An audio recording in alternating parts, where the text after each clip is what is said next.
صالح علیہ السلام کو چیلنج کیا تھا لوگوں نے۔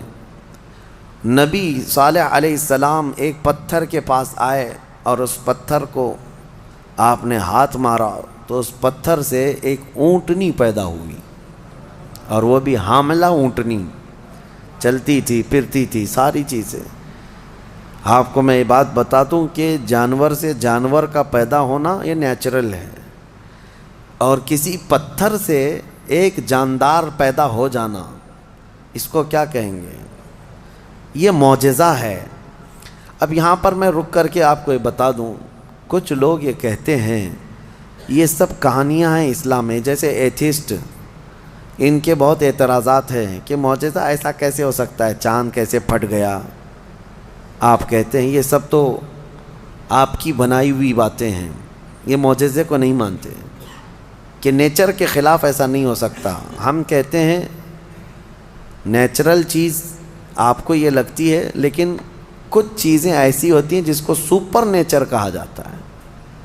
قانون سے بھی بڑھ کر کے کوئی چیز ہوتی ہے، قانون سے بڑھ کر کے، یعنی کوئی چیزیں ہیں دنیا میں، کچھ قانون ہے۔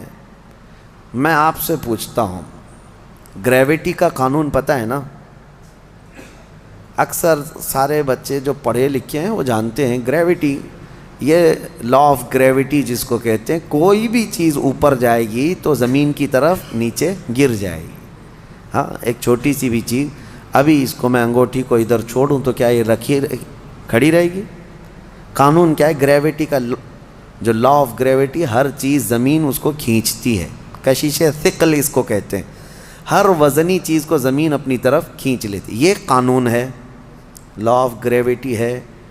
لیکن اس کے برخلاف بھی تو ہم دیکھ رہے ہیں، ہزاروں کلو کے وزن کی ایروپلین ہوا میں اڑتی ہے، اس کو زمین کیوں نہیں کھینچ لیتی؟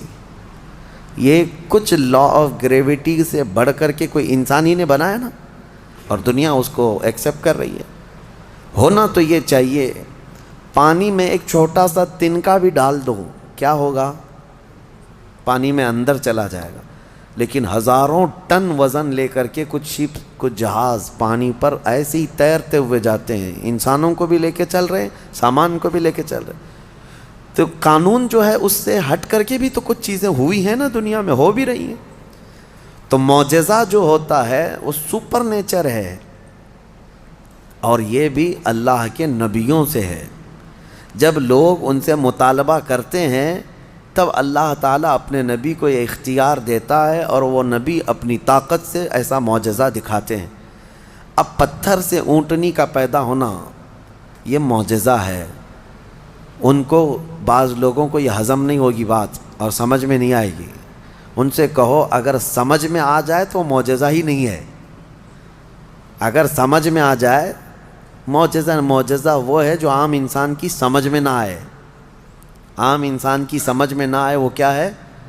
معجزہ۔ حضرت صالح علیہ السلام نے کر کے دکھایا۔ اب وہ اونٹنی چرتی بھی تھی، آتی بھی تھی، یہ صاف نشانی دیکھ رہے تھے وہ لوگ، کفار و مشرکین۔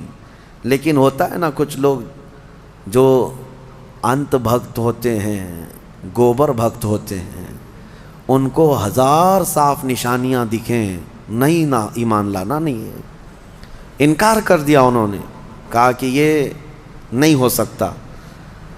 تو حضرت صالح علیہ السلام کی اونٹنی چرتی تو رہی، اور اس کے بعد ہوا یہ کہ وہ جو گاؤں کا تالاب تھا، جب وہ اونٹنی اس میں پانی پینے جاتی تو پورا پانی پی جاتی۔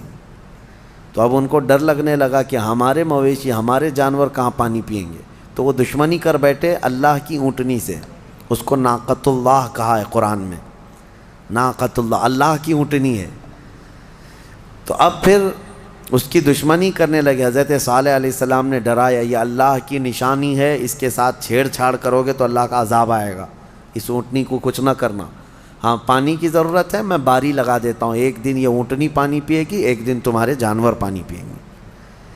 اس طرح باری لگی، سب کو پانی ملتا تھا، لیکن اس کے باوجود یہ قوم سمود جو غرور اور گھمنڈ میں مبتلا تھے، انہوں نے ایک دن حضرت صالح علیہ السلام کی اس اونٹنی کو پکڑا اور تیر مار کر کے اس کو قتل کر دیا، اس کو مار دیا۔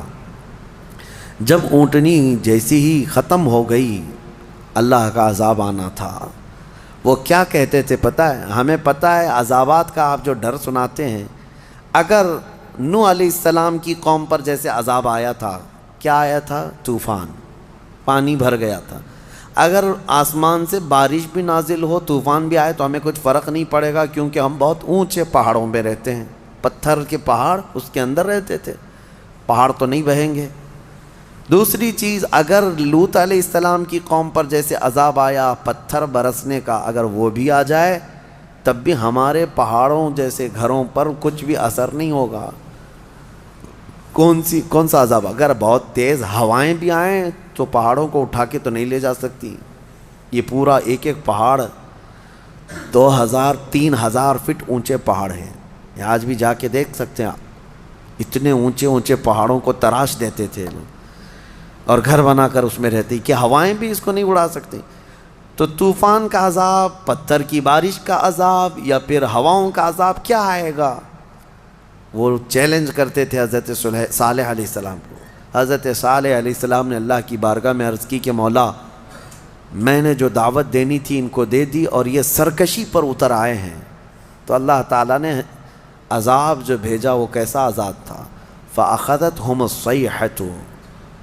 یہاں اللہ تعالیٰ فرماتا ہے صیحہ ایک لفظ ہے قرآن میں، چیخ کا عذاب، چیخ کا عذاب. میں آپ کو ابھی بتاتا ہوں قرآن سے کیا کیا چیزیں ثابت ہیں. معجزے کو آج سائنس کے اعتبار سے میں منواتا ہوں آپ کو. جیسے ابھی میں نے کہا کچھ قانون ایسے ہیں جو سپر نیچر ہے، قانون سے جو عام ہیں اس سے بڑھ کر کے.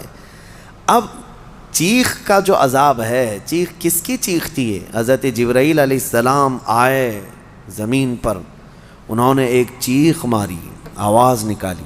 فرشتے کی آواز میں کیا طاقت تھی واللہ عالم.